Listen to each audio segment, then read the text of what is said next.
अध्याय 2। राक्षसों और ओझाओं की दुनिया। पार्श्व चरित्र। उसका दिल तेजी से धड़क रहा था। उससे पहले यह महिला उसकी मां मानी जाती थी। उसे एक ऐसी महिला माना जाता था जिसने अभी अभी प्रसव पीड़ा का अनुभव किया था और एक बच्चे को जन्म दिया था। फिर भी उसे लगा कि उसके मन में उसके प्रति कोई विशेष भावना नहीं है। उसमें रत्ती भर भी थकान नहीं दिखी। वह लगभग एक भावनाहीन रोबोट की तरह महसूस कर रही थी। बेकार, उसने उसे कहते सुना। किसी कारण से वह स्वतः ही उसकी बातें समझ सकता था। बेकार शब्द सुनते ही उसका दिल बैठ गया। रुको, मैं मारा नहीं जा रहा हूँ, है ना? मेरे जन्म के तुरंत बाद वह घबरा गया। वह नहीं चाहता था कि उसे बेकार करार दिए जाने के कारण मारा जाए। यह उसके लिए सबसे बेकार मौत होगी जिसे वह अनुभव कर सकता है। निस्संदेह उसे उस स्त्री की भी कोई परवाह नहीं थी। ये ठीक था अगर वह किसी कारण से उसे पसंद नहीं करती थी। उसके मन में कोई मजबूत भावना भी नहीं थी। उसके पिछले जन्म में पहले से ही एक माँ थी और अचानक किसी अन्य महिला को अपनी माँ के रूप में स्वीकार करने का विचार असंभव था। लेकिन अब स्थिति अजीब थी। वह संकट का सामना कर रहा था, प्रार्थना कर रहा था कि उसे मारा न जाए। वह अपनी वर्तमान स्थिति से भाग भी नहीं सकता था। दस्तक दस्तक। उसी समय एक छोटी सी दस्तक ने उस शांत कमरे में खलल डाल दिया।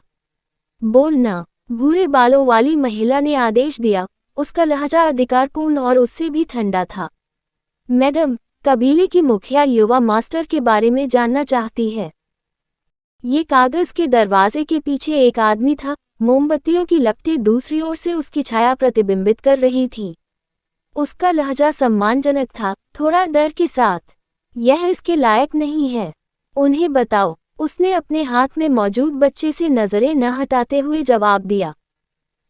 दरवाजे के पीछे का आदमी गंभीरता से उत्तर देने से पहले रुक गया, जैसे कि वह चौंक गया हो। जैसी आपकी आज्ञा, मैडम ओफेलिया। इतना कहकर वह आदमी चला गया। कमरे में एक बार फिर सन्नाटा छा गया। ओफेलिया नाम की महिला ने अपना सिर थोड़ा हिलाया और उसे एक दाई द्वारा ले जाया गया। एक लकड़ी के पालने में डाल दिया गया और एक पतली चादर से ढक दिया गया। उसका मन उथल पुथल में था। वह अंदर केवल एक ही नाम सुन सकता था, ओफेलिया। अब मुझे याद आया कि मुझे ऐसा क्यों लगा कि वह परिचित लग रही थी। ऐसा लगता है कि मैंने डिवाइन बेनिशियस उपन्यास में पुनर्जन्म लिया है। और इतना ही नहीं, मिस्टिक पर्च कबीले की कुलपति की पत्नी के बच्चों में से एक के रूप में।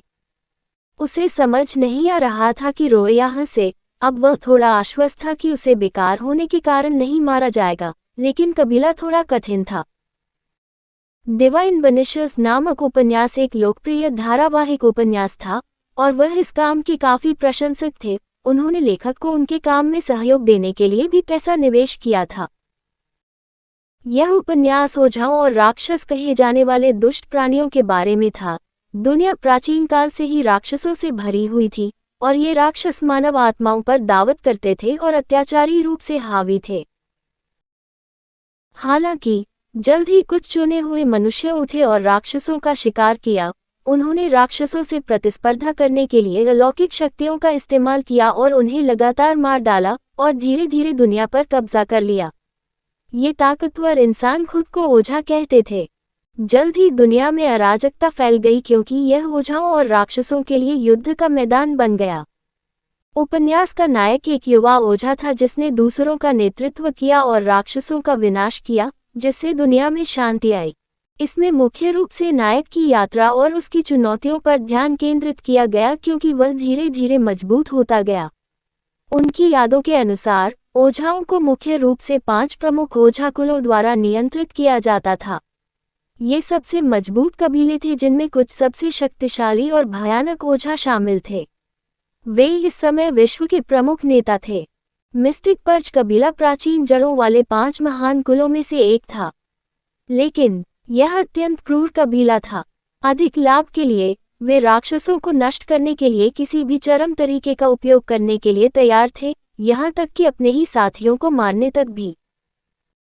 उनके तरीकों पर कई लोगों ने आपत्ति जताए, लेकिन किसी ने भी उनकी खुले तौर पर आलोचना करने की हिम्मत नहीं की। आखिरकार कबीले का प्रत्येक आधिकारिक ओझा एक गुरु था।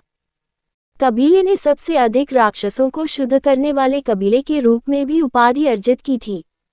यह अब परेशानी है। वह कुछ असहाय था। कबीला न केवल राक्षसों के प्रति बल्कि अपने सदस्यों के प्रति भी क्रूर था। उनका प्रशिक्षण क्रूर और अमानवीय था। स्पष्ट रूप से कमजोर लोगों या नर्म दिल वाले लोगों के लिए कोई जगह नहीं थी। ईमानदारी से कहूं तो यह एक बुरे सपने जैसी जगह थी। लेकिन जो बात उसे अधिक परेशान करती थी वही ये थी कि इस जीवन में उसकी तथाकथित माँ ओफेलिया ने उसे बेकार करार दिया था। ओफेलिया सबसे मजबूत महिला ओझाओं में से एक थी। उसमें कई क्षमताएं थीं और राक्षस और मनुष्य उससे समान रूप से डरते थे।